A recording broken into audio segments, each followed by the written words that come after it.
Football প্রেমীদের জন্য আবারও সামনে আসছে দারুণ এক উত্তেজনাপূর্ণ মুহূর্ত। দক্ষিণ এশিয়ার ফুটবলে নিজেদের শক্ত অবস্থান ধরে রাখতে নতুন মিশনে নামছে বাংলাদেশ। তবে টুর্নামেন্ট শুরুর আগেই কিছুটা চ্যালেঞ্জের মুখে পড়েছে তরুণ ফুটবলাররা। অনুশীলনের মাঠ নিয়ে তাদের মধ্যে তৈরি হয়েছে অসন্তোষ, যা নিয়ে ইতোমধ্যেই আলোচনাও শুরু হয়েছে। তবুও সব বাধা পেরিয়ে জয়ের লক্ষ্যে এগিয়ে যাওয়ার প্রত্যয় ব্যক্ত করেছে বাংলাদেশের অনূর্ধ্ব ২০ ফুটবল দল। মাঠের প্রতিকূলতা থাকলেও লাল সবুজের এই তরুণ যোগধারা বিশ্বাস করেন, কঠোর পরিশ্রম আর দৃঢ় মানসিকতা থাকলে যে কোনো বাধাই জয় করা সম্ভব। তাই এখন সবার চোখ আগামী ম্যাচের দিকে, যেখানে প্রথম পরীক্ষায় পাকিস্তানের বিপক্ষে মাঠে নামবে বাংলাদেশ। আসন্ন অনূর্ধ্ব ২০ সাফ চ্যাম্পিয়নশিপকে সামনে রেখে বর্তমানে জোর প্রস্তুতি নিচ্ছে বাংলাদেশ ফুটবল দল। টুর্নামেন্টের ভেন্যু মালদ্বীপে ইতোমধ্যেই শুরু হয়েছে অনুশীলন। তবে সেখানে গিয়েই একটি বড় সমস্যার মুখোমুখি হয়েছেন বাংলাদেশের তরুণ ফুটবলাররা। তারা অভিযোগ করছেন যে প্র্যাকটিস গ্রাউন্ডে তাদের অনুশীলন করতে হচ্ছে, সেটির মান আন্তর্জাতিক পর্যায়ের নয়।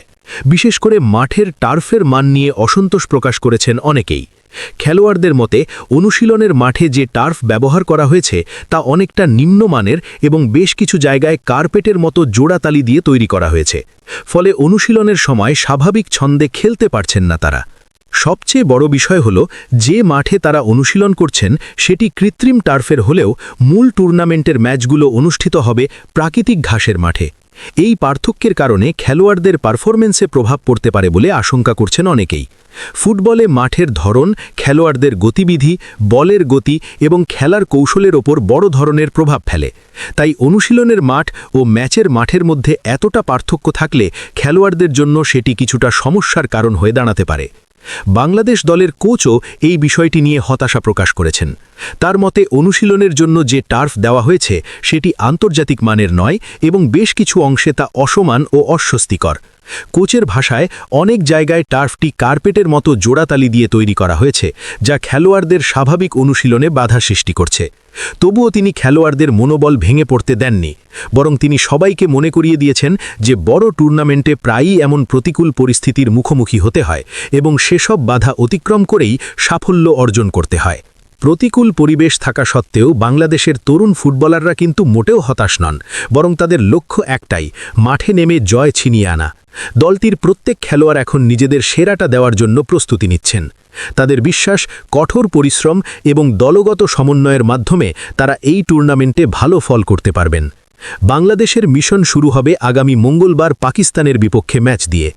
এই ম্যাচটি ঘিরে ইতোমধ্যেই ফুটবল প্রেমীদের মধ্যে ব্যাপক আগ্রহ তৈরি হয়েছে, কারণ দক্ষিণ এশিয়ার ফুটবলে পাকিস্তান সবসময়ই একটি শক্ত প্রতিপক্ষ হিসেবে পরিচিত।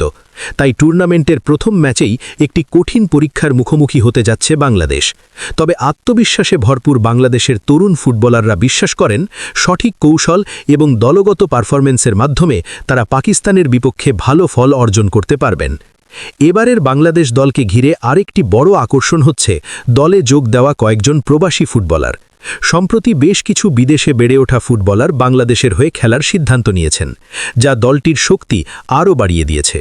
উন্নত সুযোগ সুবিধা থাকা সত্ত্বেও দেশের টানে লাল সবুজের জার্সি গায়ে জড়িয়েছেন এই প্রবাসী ফুটবলাররা।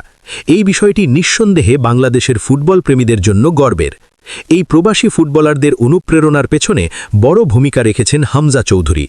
তার অনুপ্রেরণায় সুমিত, ফাহামিদুল, জায়ান এবং সুলেমান ব্রাদার্সের মতো প্রতিভাবান খেলোয়াড় বাংলাদেশের দলে যোগ দিয়েছেন।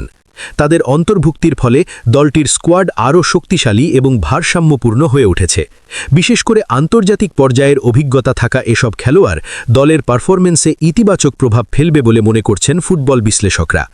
এদিকে নতুন কোচ মার্ক কক্সের অধীনে দলটি ধীরে ধীরে একটি শক্তিশালী ইউনিটে পরিণত হচ্ছে। তার শৈরিকগত পরিকল্পনায় আক্রমণ ভাগ, মিডফিল্ড এবং রক্ষণ ভাগের মধ্যে সমন্বয় বাড়ানোর ওপর বিশেষ গুরুত্ব দেওয়া হয়েছে। তিনি চেষ্টা করছেন দলকে আরও সংগঠিত ও শৃঙ্খলাবদ্ধ করে তুলতে, যাতে মাঠে নেমে প্রতিটি খেলোয়াড় নিজের দায়িত্ব সঠিকভাবে পালন করতে পারে। কোচের এই পরিকল্পনা ইতোমধ্যেই দলের অনুশীলনে ইতিবাচক প্রভাব ফেলতে শুরু করেছে।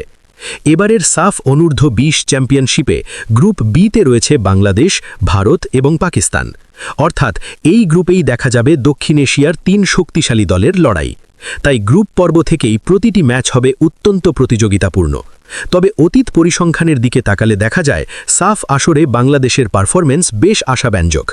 আগের টুর্নামেন্টগুলোতে বাংলাদেশের তরুণ ফুটবলাররা বেশ কয়েকবার শক্ত প্রতিপক্ষকে হারিয়ে দারুণ সাফল্য অর্জন করেছে। সব মিলিয়ে বলা যায় অনুশীলনের মাঠ নিয়ে কিছুটা অসন্তোষ থাকলেও বাংলাদেশের অনূর্ধ্ব ২০ দল এখন পুরোপুরি প্রস্তুত বড় লড়াইয়ের জন্য। তাদের লক্ষ্য একটাই, মাঠে নেমে সেরা পারফরম্যান্স দেখানো এবং দক্ষিণ এশিয়ার শ্রেষ্ঠত্ব ধরে রাখা। এখন দেখার বিষয় পাকিস্তানের বিপক্ষে প্রথম ম্যাচে কেমন পারফরম্যান্স দেয় বাংলাদেশের এই তরুণ দল। ফুটবল প্রেমীদের প্রত্যাশা সব বাধা পেরিয়ে লাল সবুজের এই যোদ্ধারা আবারও দেশের জন্য গৌরব বয়ে আনবে।